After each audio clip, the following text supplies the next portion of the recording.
안녕하세요. 궁금한 요즘 이슈 쉽게 알려드립니다. 지식이 삼촌입니다. 전두환 노태우 비자금 몰수 법안이 발의됐습니다. 헌정 질서를 파괴한 범죄자가 얻은 범죄 수익에 대해서는 당사자가 사망하더라도 국가가 몰수해야 한다는 것이 주요 내용입니다. 검찰총장, 국세청장의 인사청문회에서도 전두환 노태우 비자금에 대한 국민적 의혹을 해소할 여지가 있는가?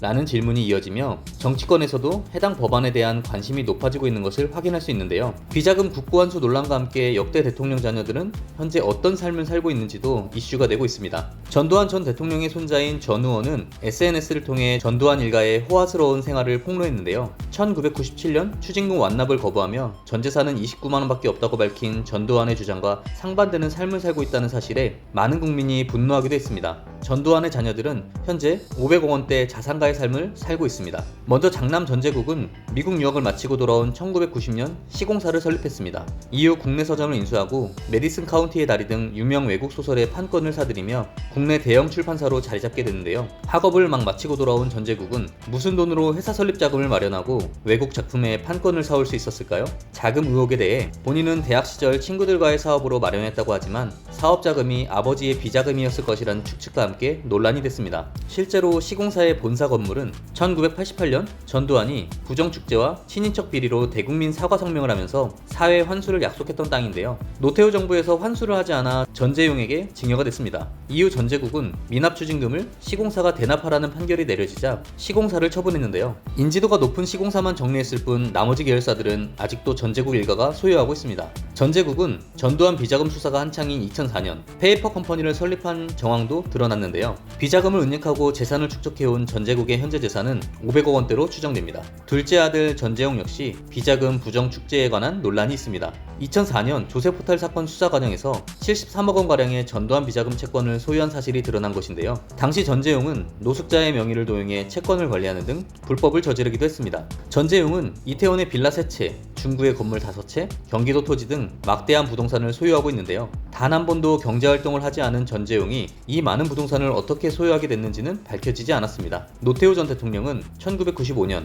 반란 모의 참여죄 등으로 징역 17년과 추징금 2,625억 원을 선고받았습니다. 노씨 일가는 2013년 추징금을 완납하며 떳떳하다는 점을 강조해 왔는데요. 비자금 사건 당시 본인이 밝힌 4천억에 비하면 추징금 액수가 낮다는 점, 그리고 노태우의 사망 이후에도 노씨 일가가 재벌과 같은 돈 씀씀이를 보였다는 점과 함께 숨겨둔 비자금이 더 있는 것이 아닌가 하는 의혹이 끊임없이 제기되고 있습니다.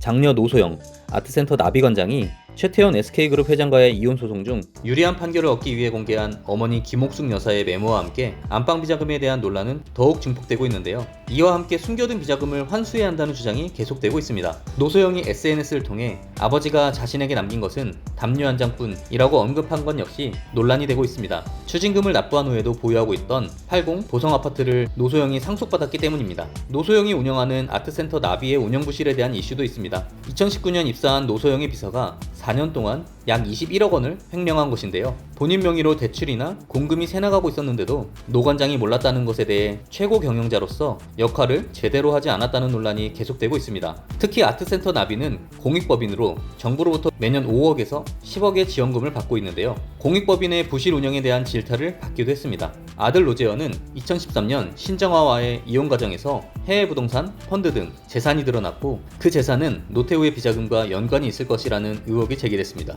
노재현의 비자금 보관 의혹은 오래전부터 지속되어 왔는데요. 노태우가 동생과 사돈에게 수백억 원의 비자금을 맡기는 동안 장남인 노재현에게 단 한 푼도 주지 않았다는 점은 상식적으로 받아들이기 어려웠기 때문입니다. 이후 2012년 버진 아일랜드의 페이퍼 컴퍼니 3곳을 설립한 정황이 드러나며 노태우의 비자금을 숨기려 했다는 의혹이 더욱 거세졌습니다. 최근에는 평생 경제활동을 해온 적 없는 부인 김옥숙 여사가 아들 노재현이 운영하는 동아시아 문화센터 등 재단에 152억 원을 기부한 사실이 밝혀지며 노씨 일가의 숨겨진 비자금이 더 있다면 조사 후 환수해야 한다는 여론이 강해지고 있습니다. 노씨 일가의 숨겨둔 비자금 논란에 대해 설문조사를 진행한 결과 국민의 30% 이상이 이혼 소송 과정에서 공개된 메모 속 300억 원은 노태우의 은닉 비자금일 것이라고 대답했고 응답자의 67.4%가 비자금에 대해 철저히 조사해 국고 환수해야 한다고 답했습니다.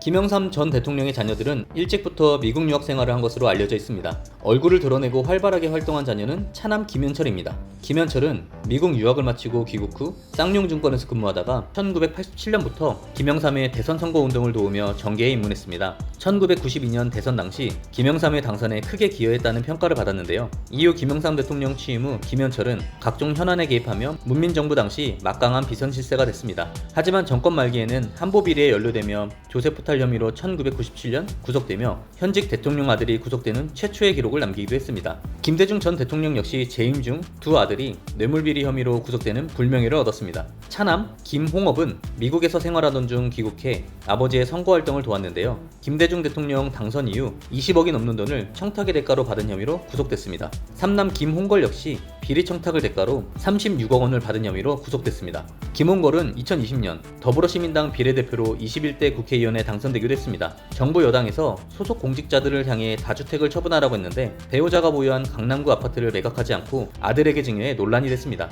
이 논란으로 김홍걸은 당선 5개월 만에 더불어민주당에서 긴급 제명됐습니다. 이후 이희호 여사 사망 후 30억이 넘는 동교동 사저와 노벨상 상금 8억 원을 민법상 유일한 상속자인 본인이 가져가야 맞다는 취지로 이복형인 김홍업과 법적 분쟁을 벌이기도 했는데요. 이희호 여사 사망 2주기에 화해하고 유언대로 집행하겠다고 했지만 동교동 사저가 100억에 매각되는 과정에서 김홍업은 물론 김대중 대통령 기념사업회 관계자들은 철저히 배제되었다는 사실이 드러나 논란이 되고 있습니다. 영상이 도움이 되셨다면 구독, 좋아요 눌러주세요.